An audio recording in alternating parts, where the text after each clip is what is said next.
appreciate that. Can you hear me? Is it all right? I'll just raise my voice a little bit. I'm really glad to have a chance to be here and talk with you guys. Jessica, where's Jessica at? She outside. So, okay, Jessica, tell me about this group. Who are you people? These are friends and family and loved people from BYU and friends of everyone around that who we're just all super excited to learn about how to survive insanity. You came to the right place, BYU. So how many of you are students? Oh, well, we got to talk about surviving the insanity being a student. Are you crazy yet? Yeah. Oh, you are. You just don't know it, you know. Okay. Well, I tried to find some like YouTube videos and stuff like that about being overwhelmed, and let's see if I can find something here. Let's see if this comes up. Works. Das hier ist ein Mindsektor. Das hier ist das wichtigste Gerät, das wir vielleicht das Gerät, das Überlebensradar.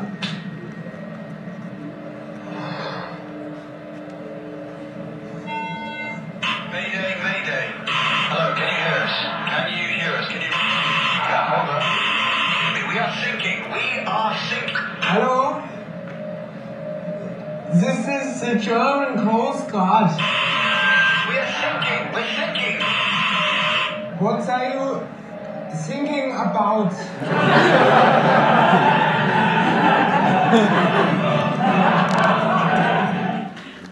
Okay. If you're a student, you're overwhelmed because you work, you're trying to get good grades. Some of you have families, you're married. Some of you even have kids. Happens after you get married. The contract is now more than 300 pages. All that. It's been scanned to the cloud, printed in 3 different cities, copied, revised. I hope tonight that I can show you a couple of things that I hope you be less overwhelmed and answer your questions too. Okay, life is very difficult. Listen, I'm not going to mix any bones about it. It is tough out there. You know, it doesn't take long to live before you have some experiences that beat you down, that make you feel that you can't go on and that you're ready to give up, even question sometimes your own faith. It can be that bad. So I hope that as we talk about a couple things, that I can instill in you hope that you can make it, even as a student. Okay? But I got one more, can't remember which one this is. Got one more of these YouTube things I thought was pretty funny. Is it this one? No. This one? No. This is not it. That's good too, though.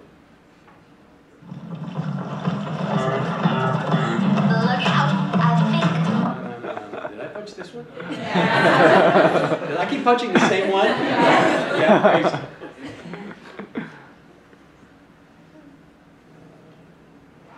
This is not going to let me show it. There we go.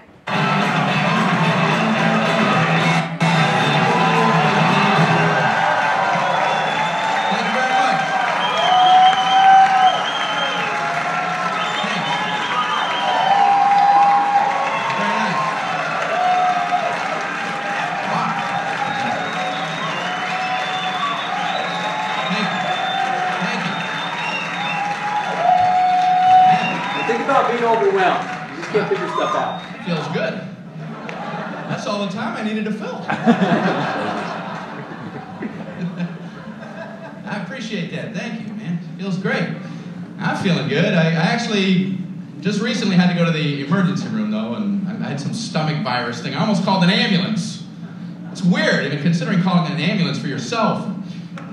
You know?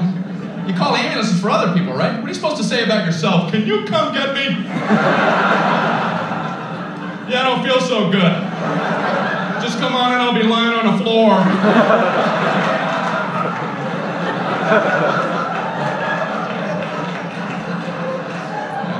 Just looking at the phone going, I don't know how to do this.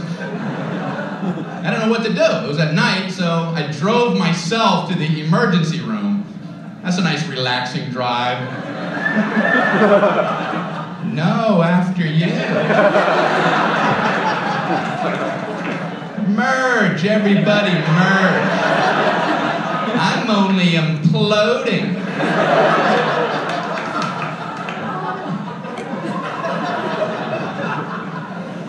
So I pull up at the entrance to the emergency room. No valet parking. I mean, if that's not the biggest oversight in our solar system.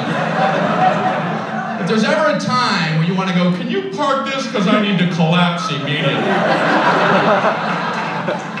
But no, I'm circling around a parking lot. Can I park there? I think I'm going to die. I'm dying too. Okay, go ahead. Yeah, I'll go up a couple levels.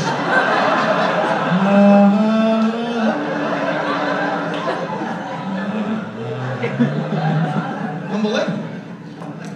I don't care if you're driving yourself or someone else to the emergency room. You still want to get out and run in with them. Are you supposed to drop somebody off and go park a car? Okay, you go in. Tell them you're shot.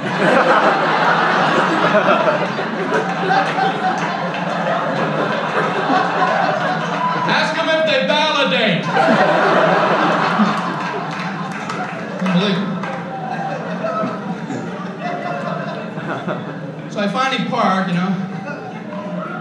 I go in to check in. They ask the most insulting question when you check into a hospital. What seems to be the problem? What seems? Well, it seems. It seems like everything on my inside wants to be on my outside. But I'm no doctor. What kind of condescending question? So they check me into my luxurious half room. There's a curtain down the middle with a mystery patient on the other side. And he's moaning over there. Thinking, man, they're never going to help me with him moaning like that.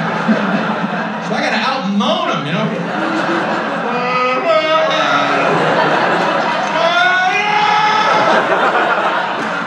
Quit moaning, we're all hurting.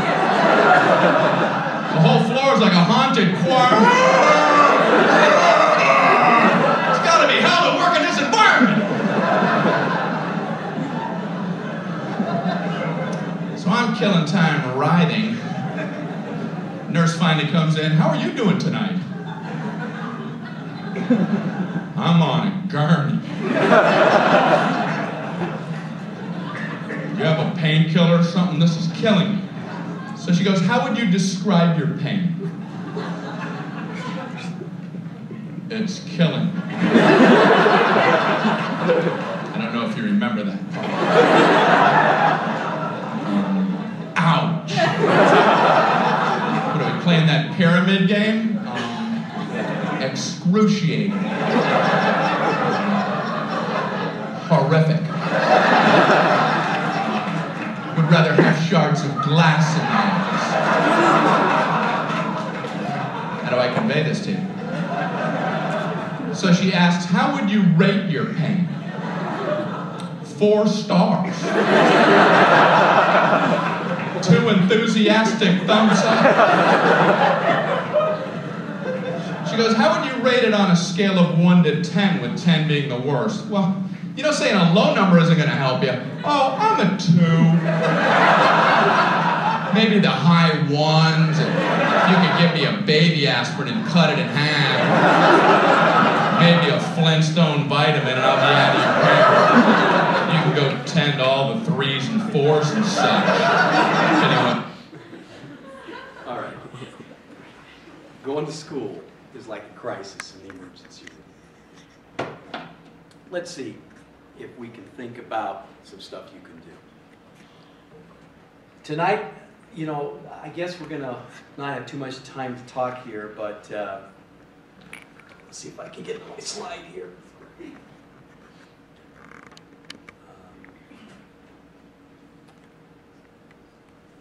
Let's jump here for lack of time.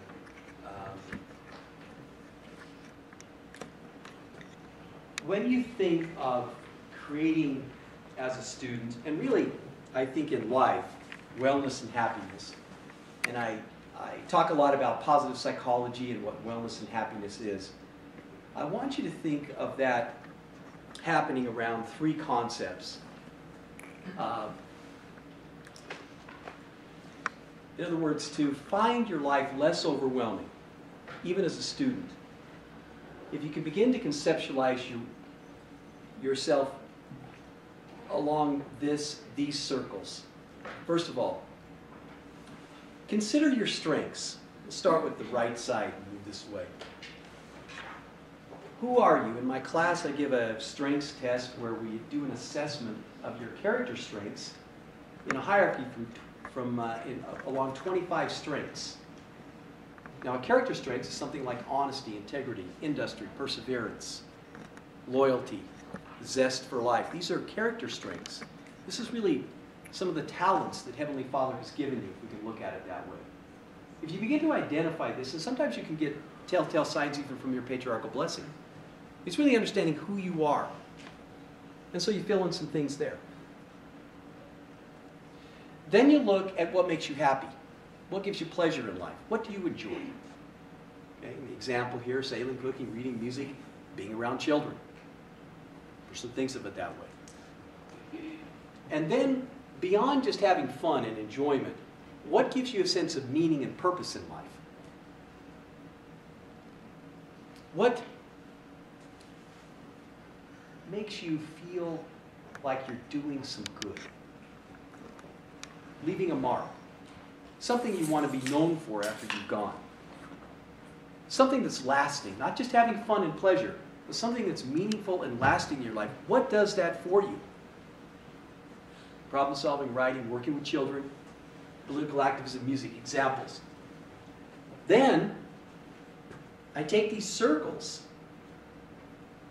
and I make this constellation. I say, I wonder what the crossover is between meaning, pleasure, and strengths. When you think about what major, what you want to do, what you want to study, I want you to think about doing it in the sense of understanding what talents God has given you, what makes you happy and constitutes fun in your life, and what is meaningful, and what it crosses over with.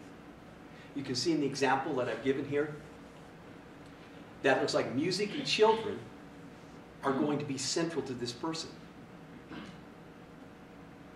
Now, this is what I call centering. When you're centered, you're really, truly on your spiritual journey that God intended for you. Because you're using the talents, you're not burying those talents. We're using those talents that God has given you. You're having fun, that's enjoying the journey. And you're doing something that has lasting importance to you. When you're in that center, life is not as overwhelming. You feel a sense of kind of like cruise control almost. You know, I was, the first time I noticed this was started school, and at the time, engineering was a good field to go into. And I thought, well, I don't know what to do, but I'm okay at math and science, I'll become an engineer. And so I was at the University of Utah, which was another one of my mistakes. I have to repent of that. I was there. And I went into fuels engineering. I thought, well, I'm going to study, you know, that'd be a good one. So I'm studying fuels engineering. I have chemistry and mathematics. And, you know, I can do all that stuff. But have you ever been doing something that even though you can do it, you don't really feel like it's you? And you don't really like it, even though you can do it. You're smart enough to do it, but it's not what you were meant to do.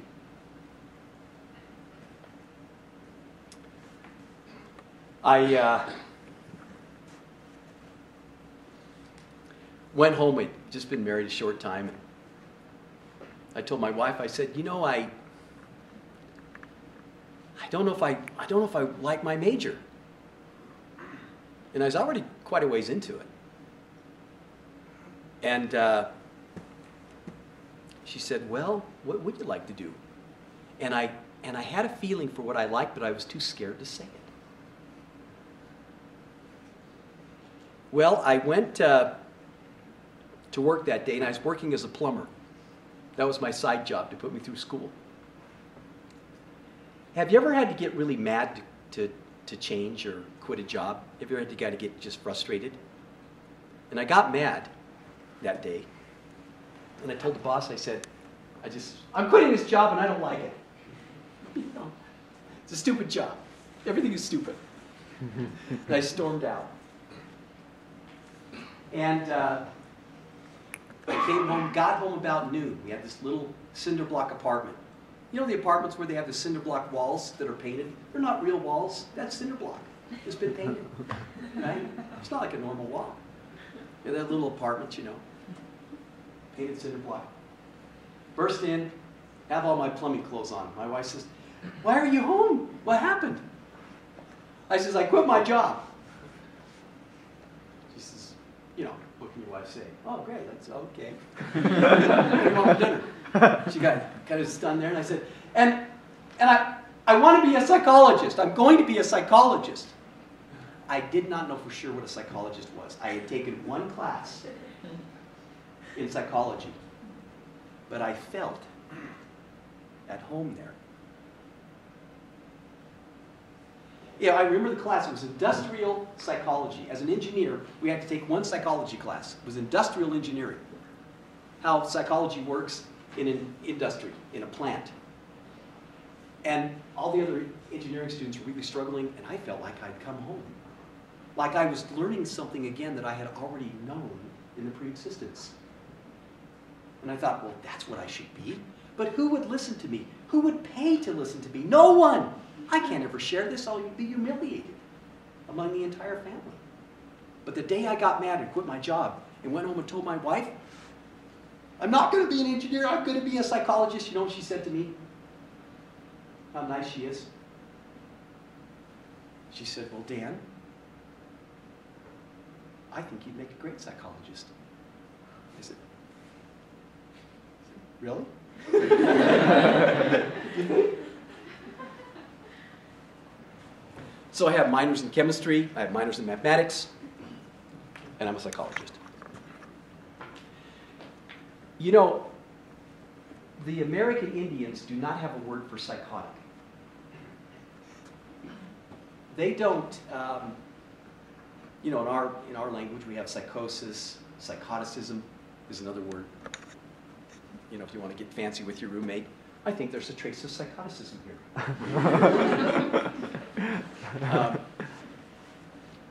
Crazy, lunatic, insane, you know. But the American Indian, when they're off their pathway, that's how they describe psychosis. They say, oh, that person is not on their pathway. And when they get back on their pathway, then they say they're sane. They're normal. They're okay. Are you on the pathway that God intended for you to be on? Or are you just doing what other people told you to do? Or what the market trends say to do? Or because you're smart, you could do that?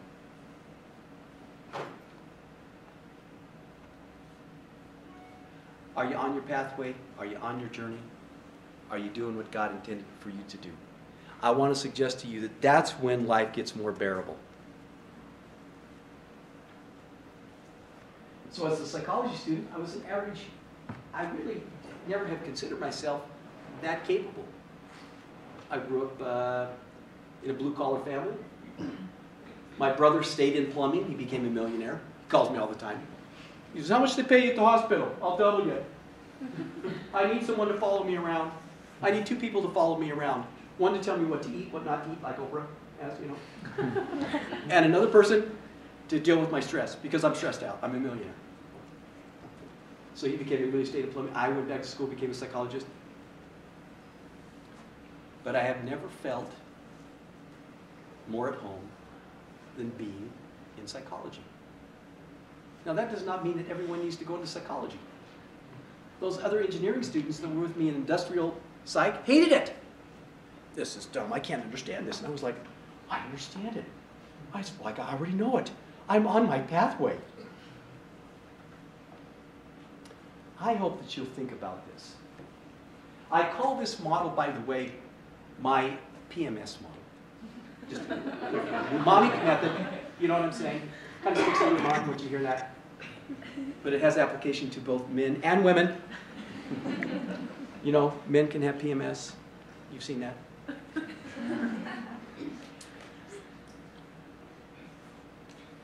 So what it ends up doing is you kind of have this centristic notion where you look, first of all, at what you can do. You say, well, I'm pretty good at math and science, so I can do that. I think that's where you start this journey. You start thinking, well, I'm smart enough to do this, I'm smart enough to do that. The trouble is, most BYU students are very smart, and they're quite capable of doing almost anything. If you weren't, you wouldn't be here. You wouldn't qualify to be at this institution. And then you go to the next circle. What do you want to do, though? It's what you can do, but then what do you want? And what do you really want to do that you're even embarrassed to talk about? And then what is your core? What is the thing you really, really want to do? That if you could do it, you would do it for free.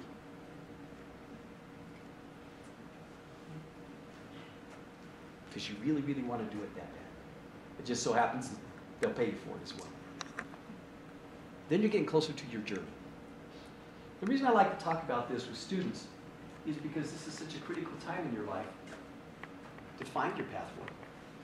It's an opportunity to have prayer to guide you toward your strengths. Your strengths, in my opinion, are not random. It talks about in the Doctrine and Covenants that to all people are given gifts, right? What section is that? Section 1280. I'm testing you. Here's 1280. 1279. No. What is it? What section is it? 45? 47? 47. 47. Thank you. Appreciate that, Border. Yeah. Spot on. Those gifts that you have are not random. Eeny, meeny, miny, mo. No. Those gifts are designed to be given to you to fulfill a purpose.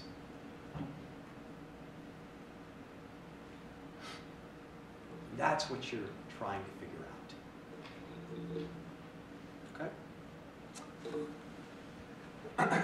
Now, some people will say to me, well, Dan, how do you know when you're really, that you've got the really, really what you want to do?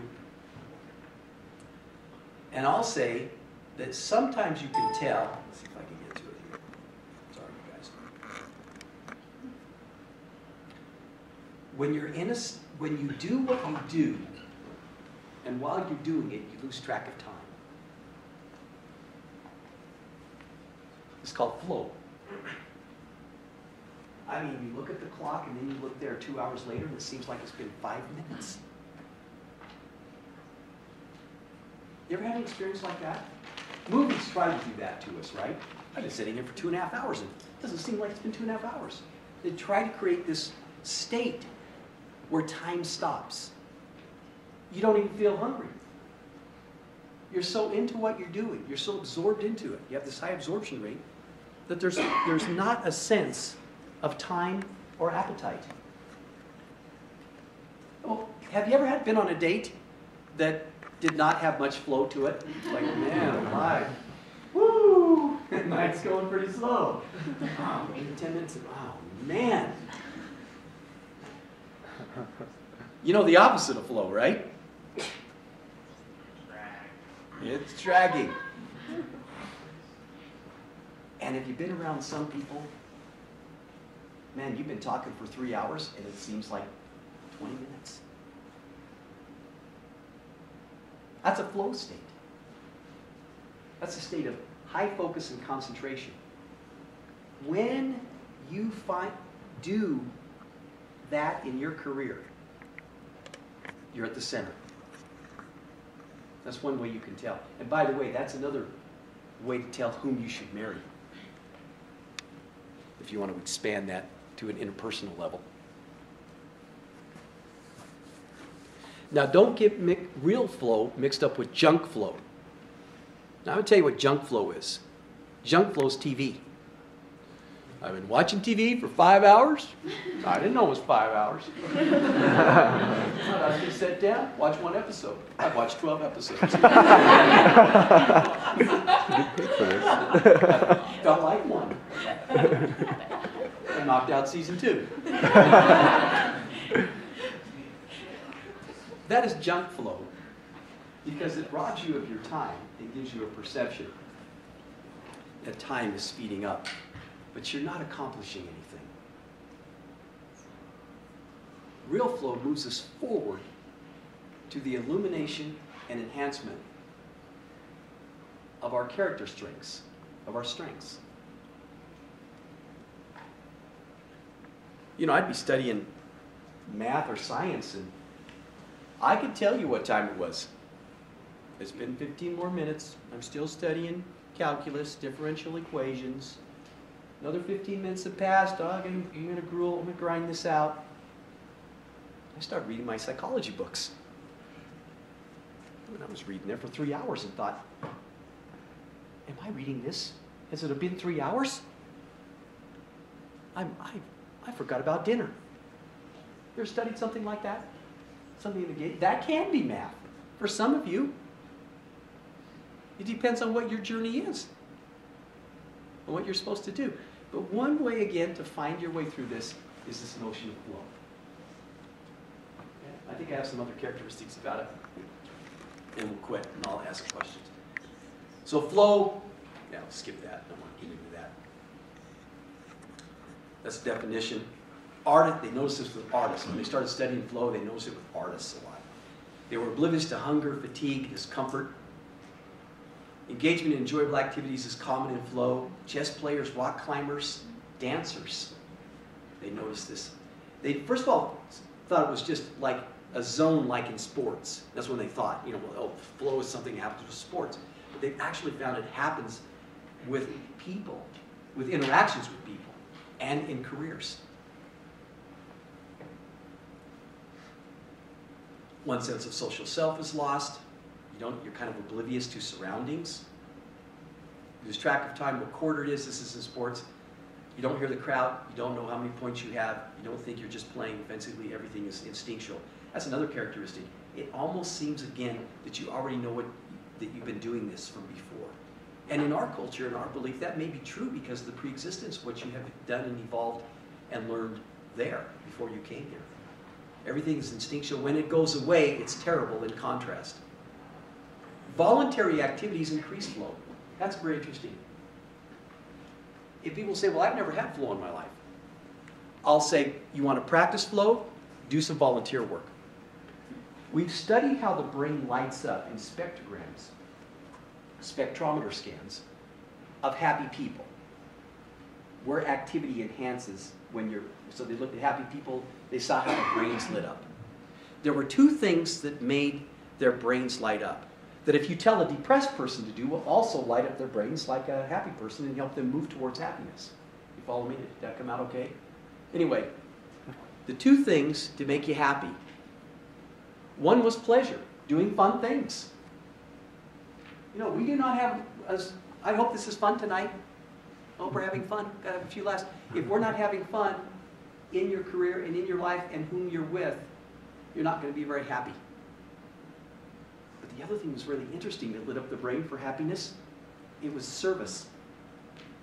Those were the two things that would light up the happy brain. Service. And it creates flow. I'm going to stop here. Because I think, Jessica, did you say leave a half an hour for questions?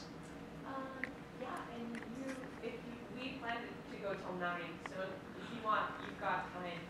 Oh, I have much more time. I was rushing. Don't be sorry. We could end early. We can work this out to our advantage. I'll tell you some more stories then. Because I skipped a lot of stuff. Because I thought it was only half an hour and then half an hour for questions. I'm sorry. There's nothing to be sorry about.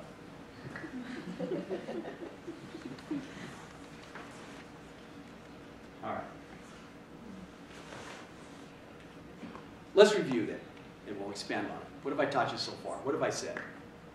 Yeah. What? PMS. What? PMS. That's the one thing that stuck into me. The guy said I have PMS. I already knew that. Now I'm really mad at him because, you know. I've said life is overwhelming, right? Like going to the emergency room. It's pretty overwhelming. Like trying to figure out a sinking ship in another language. Life is overwhelming. And as a student, it's insanely overwhelming. And I've said, second, in order to be able to survive that, you've got to get on your journey. And to do that, you need to look at purpose or meaning in your life. Right? P, M. Right? Purpose and meaning. PMS, what else you got to look for? Strengths. And PMS. Strength. Purpose, meaning, strength. Pleasure. Pleasure. Okay? If you don't do what's fun, your brain won't light up. You got a dead brain, right? That's my problem. I have no fun. I have a dead brain. Okay? Your life has to be meaningful. You have to have fun. And you have to use the strengths that God has given you. And when those all come together, you're on your what? Pathway. Your pathway. Your pathway. Not someone else's, but yours. The pathway that I feel is God has intended for you. That's what we've covered so far. You with me? And I said one way to know if you're on your pathway is what? Flow. What's flow? Time stops. Time stops. Appetites don't matter. You're focused.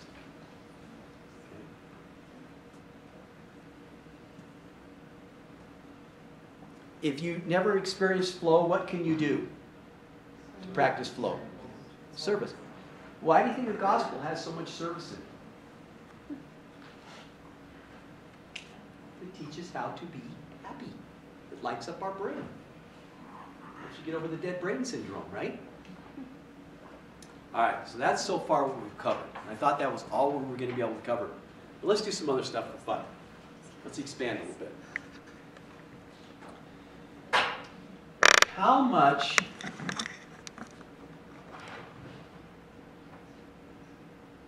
of your happiness is inherited?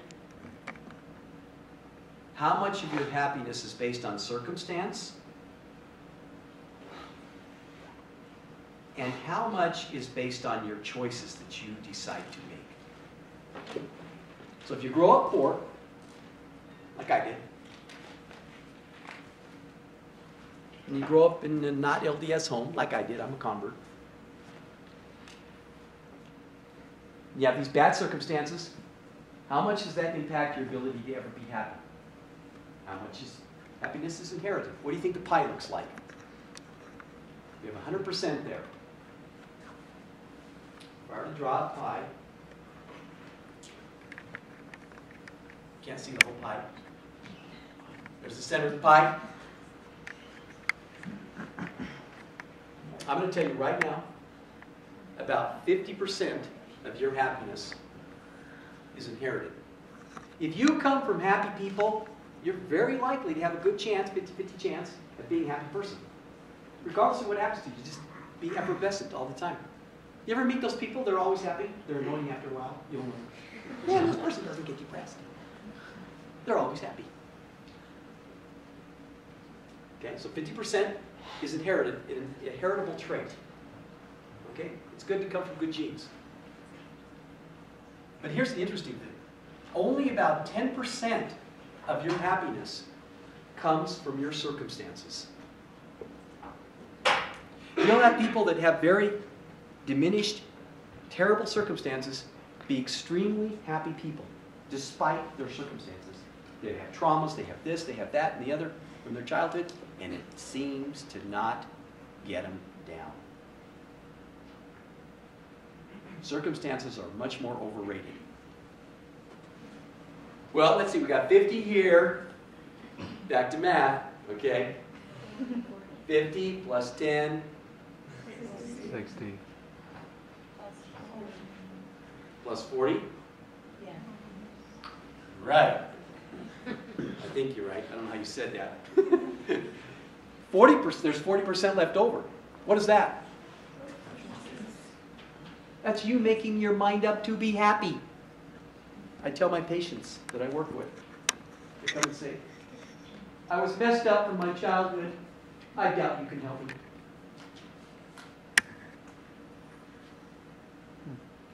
I have terrible circumstances. I am so scarred, so bruised from my childhood. I don't think I can ever get over it. And I'm not even sure you can help me. What do you say to them? I tell them, I guess, I don't think I can. Until you decide that you're going to be happy. And start doing things that make you happy.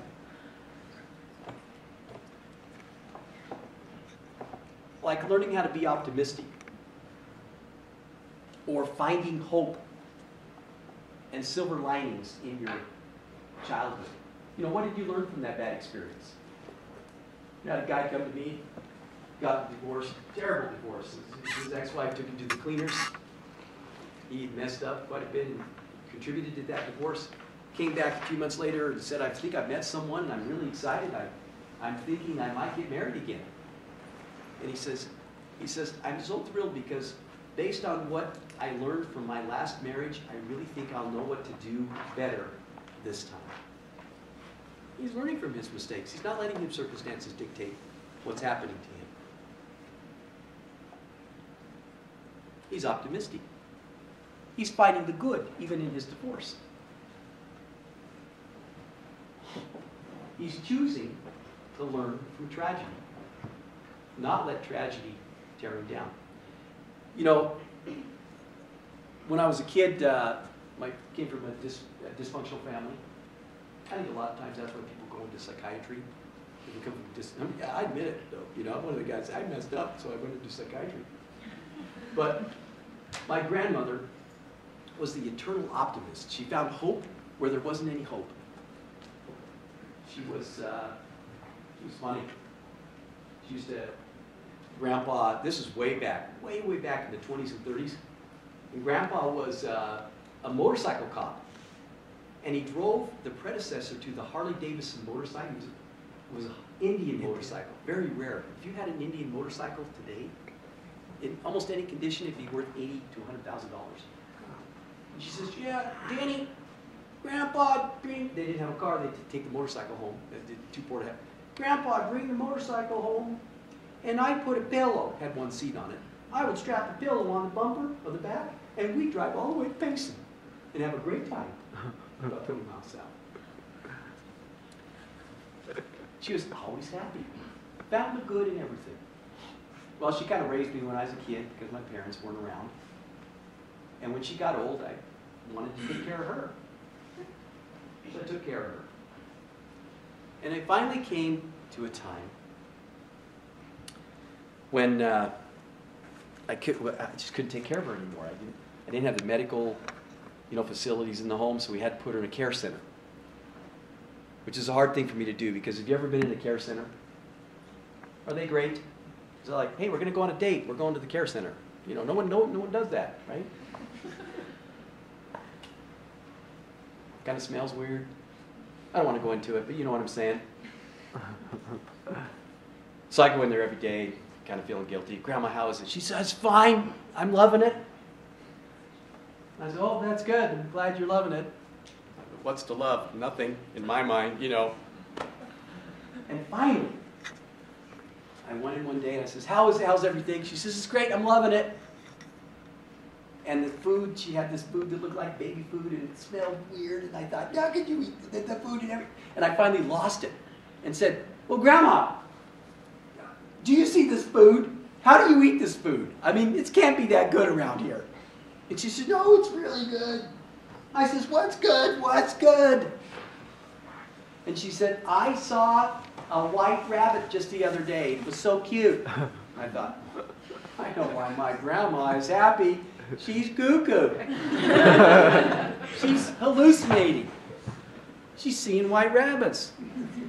I thought, in all my vast knowledge, I went up to the charge nurse and I said, I think I need to consult with the doctor. I think she needs an antipsychotic medication.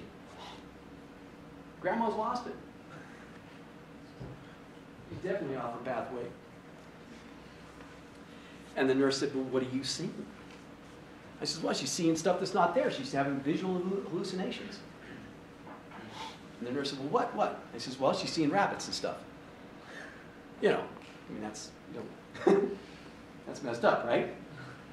And the nurse said, well, just so happens, there's this nice old man, and every once in a while, he brings rabbits into the care center for the clients to hold and pet for like therapy. My grandma had found the one good thing in that care center and focused on it. Can you find hope amidst tragedy?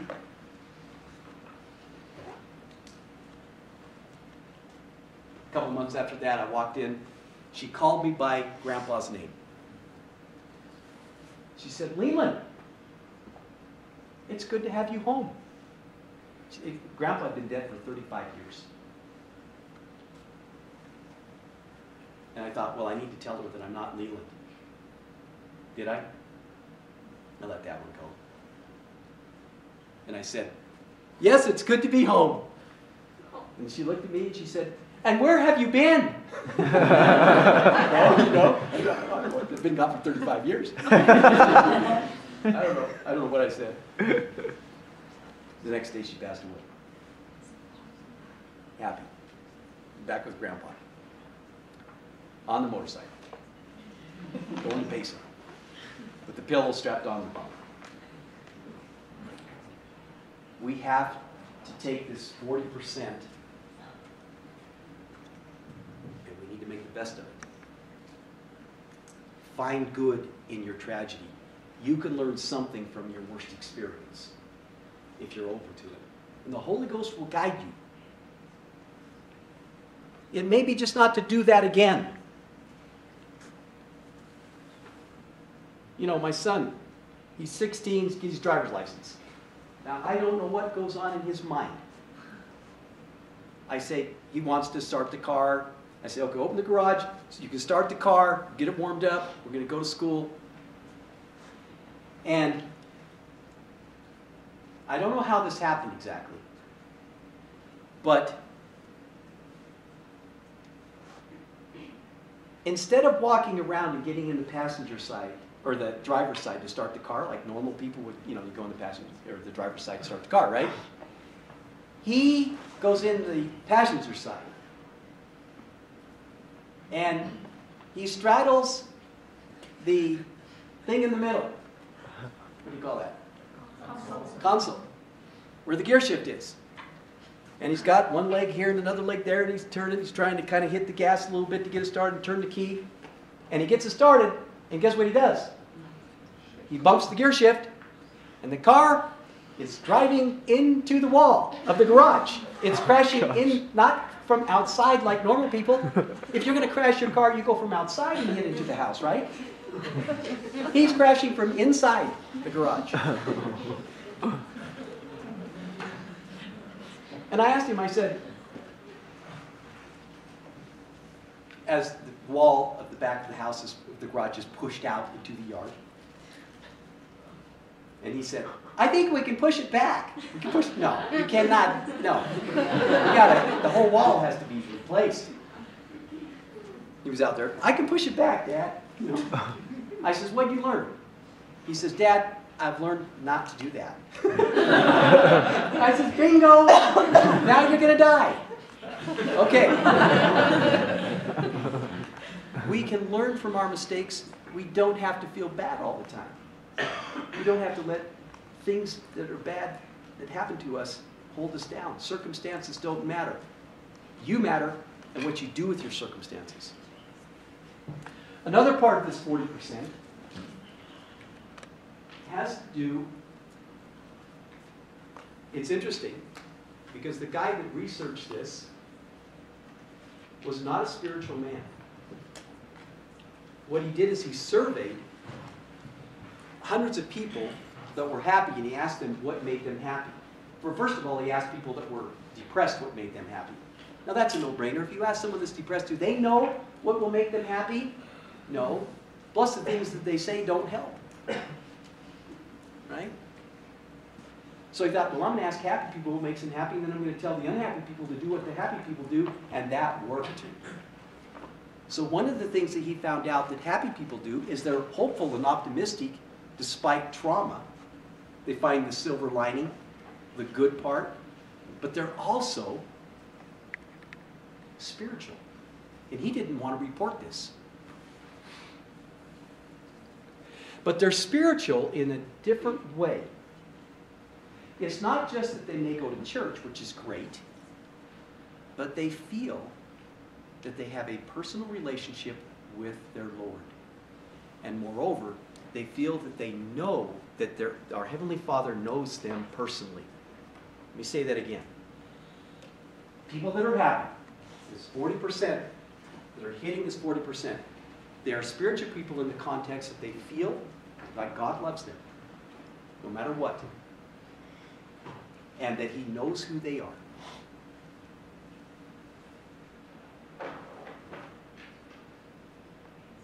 Does God know your name? If the Savior walked into the store, through the store, I'm going to tell you that He knows every one of your names. He knows, and I don't know how He can do that, but I know He does. And He knows your circumstances and your situation and what you're thinking and what you've gone through. And that even the stuff that you've done that's wrong, He still loves you. Remember the woman at the well? The woman caught in adultery? The man on the cross next to Jesus? Those guys that struggled? He loved them. And He knew them. He knew them better than they knew themselves. So, I was in therapy with this guy and I was trying to help him be happy. And I told him, I said, you know, when you look at depressed people, most depressed people have lost their faith. I asked him about faith. I said, well, where are you at with faith? And I'm not talking religion. You know, it doesn't matter to me if you're LDS or Jehovah's Witness or Catholic or Hindu or Buddhist. What's your faith? And he said, well, I used to have faith when I was a kid, but, you know, I'm depressed now and I've lost my faith. I don't even believe in all that stuff anymore. And I said, well, you know, there's research that says if you can find your faith and get it back, you're getting that 40%. I says, well, tell me, when you used to have faith, what would you do? Would you go to church? What would you do? He said, well, it's interesting. I used to go to a rock, a big boulder, and sit on it up in the mountains, and I'd meditate. And he says, I used to feel like spiritual things, like when I was sitting on this big boulder. But you know, that was when I was a kid. I'm in my 50s now, it doesn't matter. And I said, I want you to go back to the boulder.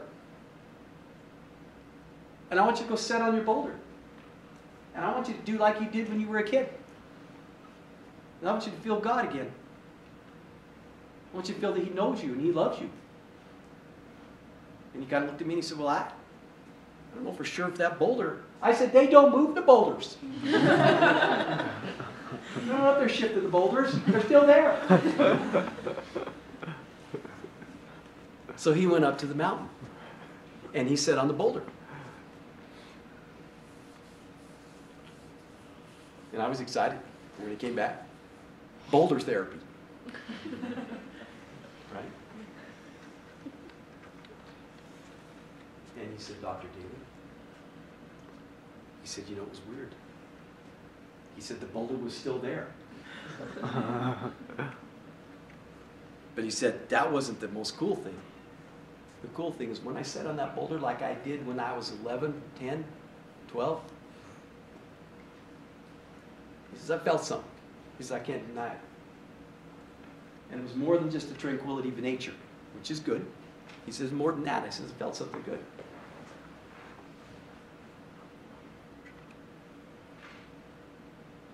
When you go to church, I want you to take the sacrament, like we do. And I want you to say, I'm here to feel God's love and to have a personal relationship with Him. And then you're getting the spirituality that you need to be happy. So we want to be hopeful and optimistic, to be in that 40%. We want to have spirituality.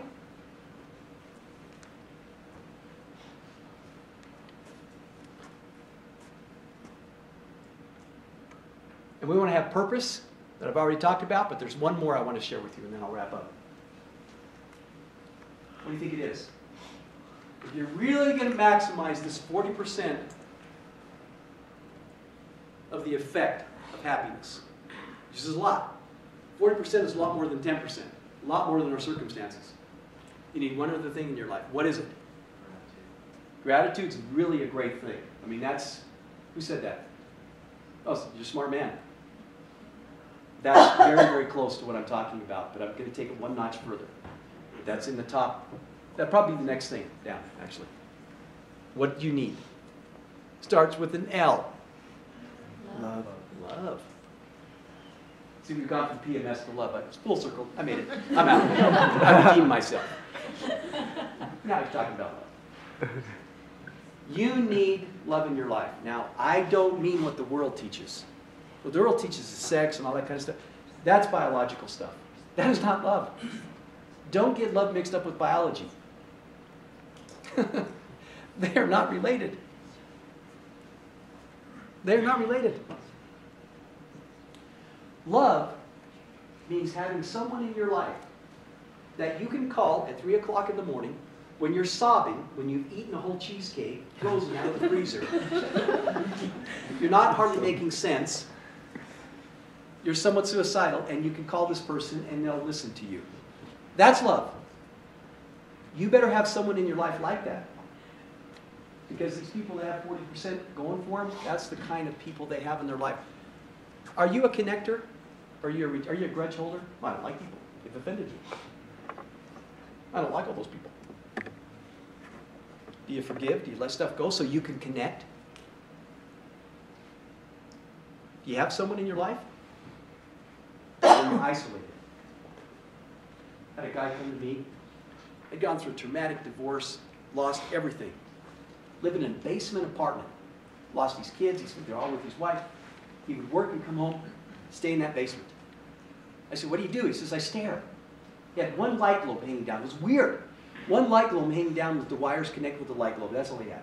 One picture of his family, his lost family, on the wall. And he'd stare at that picture. And he was very depressed. And I told him, I said, you have got to get out of that hole. You cannot, I mean, we're working on happiness, but I just don't want you to kill yourself to start with. You got to get out of that hole and talk to somebody. You cannot be so isolated. In a little cubicle at work, you can talk to anybody, you come home and stare at the wall. There's no connection there. There's no chance for love. And I said, okay, here's your assignment, because he was kind of scared. I said, I want you to go up into your apartment complex, out of the basement level, knock on a door, and ask to borrow some salt. No one gets mad at you if you ask for salt.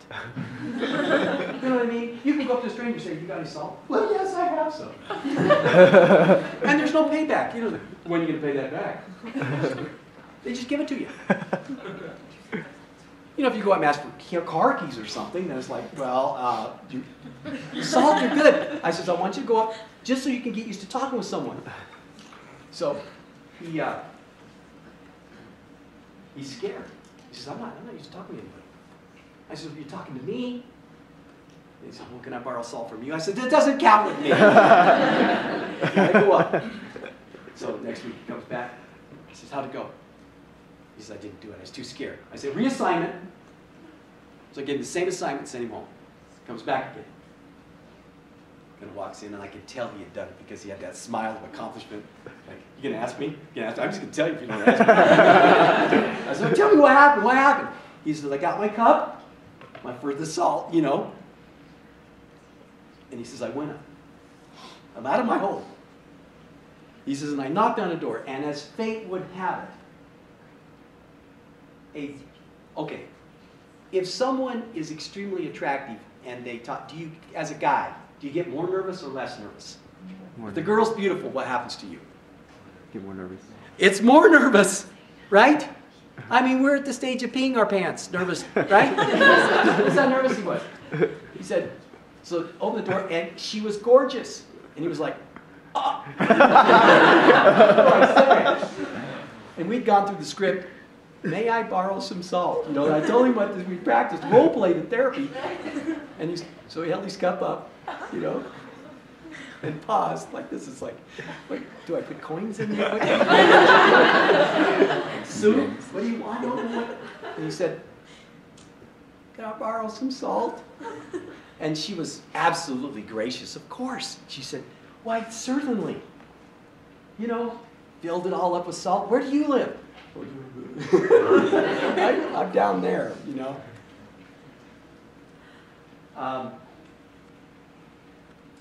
Well, it was interesting because he had a bicycle. And it was meant to be. He parked his bike in the bike rack, and guess who accidentally or had been parking her bike by his? This beautiful woman. And so they got to where they were riding around together on their bicycles. Okay? At that time, he got better in therapy, and I actually don't know how it ended. I'm sorry, I can't tell you if they got married or whatever happened, you know, from salt to the altar in the temple. There's a story for you. Where did you meet? Getting salt? Did you beg him for salt?